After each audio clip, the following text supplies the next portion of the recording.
اعوذ باللہ من الشیطان الرجیم بسم اللہ الرحمن الرحیم۔ پیارے دوستو السلام علیکم۔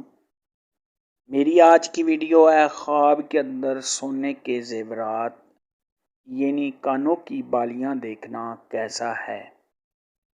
اس خواب کی کئی ساری قسمیں ہیں مگر ہم آپ کو اس کی چند تعبیریں بتائیں گے۔ ویڈیو شروع کرنے سے پہلے میری آپ سے چھوٹی سی گزارش ہے کہ میرے چینل کو سبسکرائب کر لیں تاکہ آنے والی ہر نیو ویڈیو آپ تک آسانی سے پہنچ سکے اور آپ اپنے خواب کی تعبیر جان سکیں۔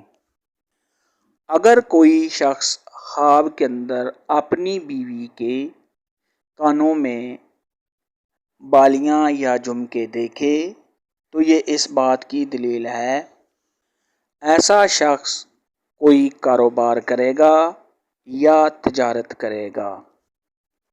اگر حاملہ عورت خواب کے اندر دیکھے کہ اس کے دونوں کانوں میں بالیاں ہیں تو یہ اس بات کی دلیل ہے کہ ایسی عورت کو اللہ تبارک و تعالی لڑکا دے گا اور ایسی عورت کا لڑکا قرآن پاک کا حافظ بنے گا۔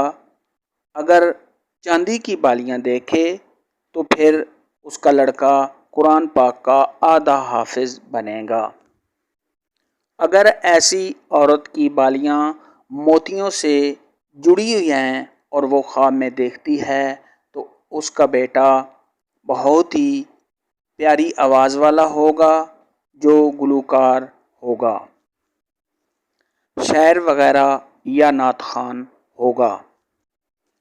اگر کنواری لڑکی خواب کے اندر دیکھے کہ اس کے کانوں میں بالیاں ہیں تو یہ اس کی شادی ہونے کی علامت ہے۔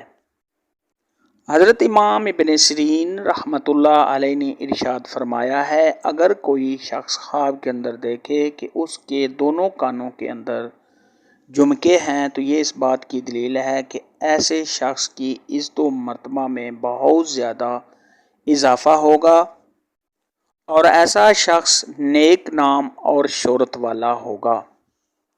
اگر کوئی شخص خواب کے اندر دیکھے کہ بہت ہی قیمت والے اس کے کانوں میں جھمکے ہیں تو یہ اس بات کی دلیل ہے کہ ایسا آدمی قرآن پاک کا حافظ بنے گا اور ایسا شخص بزرگی اختیار کرے گا اور دانا اور عالم ہوگا۔ حضرت امام جعفر صادق رحمۃ اللہ علیہ نے ارشاد فرمایا ہے کہ خواب کے اندر جھمکے کا دیکھنا اس کی 4 تعبیریں ہیں۔ نمبر 1، فرزند خوبصورت ہوگا۔ نمبر 2، علم اور قرآن مجید کا سیکھنا۔ نمبر 3، بزرگی۔ نمبر 4، اپنی بیوی کو طلاق دے کر غم و اندو پانا۔ اگر کوئی شخص خواب کے اندر دیکھے کہ اس کی بیوی کے کانوں میں 2 بالیاں ہیں، ایک سونے کی ہے اور ایک چاندی کی، تو یہ اس بات کی دلیل ہے کہ ایسا شخص اپنی بیوی کو طلاق دے گا۔